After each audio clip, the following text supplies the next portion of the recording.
We continue our review, our year-in review, looking back at some of the top stories in 2011. On Friday, I recap the most popular stories from January and February. Today, Haley Smith takes us back to March and April, a pair of difficult months for Eastern Idaho. In March, a Pocatello man caused a bit of a disturbance in School District 25 and was sentenced to serve jail time after what he calls a bad joke, but police, parents, and school administrators weren't laughing. Matthew Beloff made a threat that prompted thousands of students in District 25 to be placed under Code Blue lockdown after Beloff created an event on Facebook called School Shooting.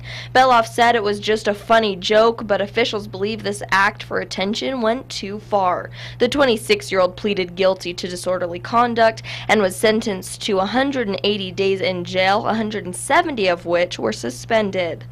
Also in March, a train accident in Bannock County claimed the life of Jimmy Wilcoxon of Rigby. The accident occurred when he stopped his vehicle on the tracks while waiting for the traffic ahead of him. It was while waiting at the crossing that the warning lights began flashing and the crossing arm came down across the hood of his dump truck. Authorities say Wilcoxon attempted to maneuver around the backed up traffic in front of him before being struck by the train.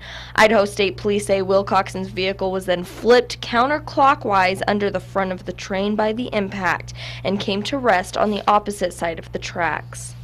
Moving on to April was the kidnapping of a local teen who was beaten and then dumped over a bridge on the Fort Hall Indian Reservation. All four suspects, 20-year-old Cody Childers, 18-year-old Stephanie Christensen, 18-year-old Jamie Napo, and 19-year-old Carissa Salas, entered guilty pleas. Childers faces 20 years in prison. Napo is sentenced to 18 years. Christensen sentenced to 34 years, and Salas is to be sentenced on January 17th.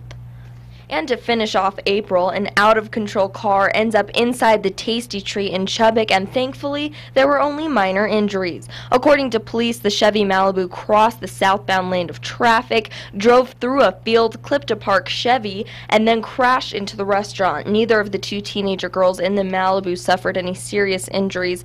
Neither did the puppy that was in the car, nor any of the workers at the restaurant. Police say the 17-year-old driver faced 2 counts of reckless driving, failing to purchase a driver's license, and not having insurance. Haley Smith, KPVI News 6. So we'll continue this tomorrow. We'll review the top headlines for May and June, where a pair of animals topped the charts.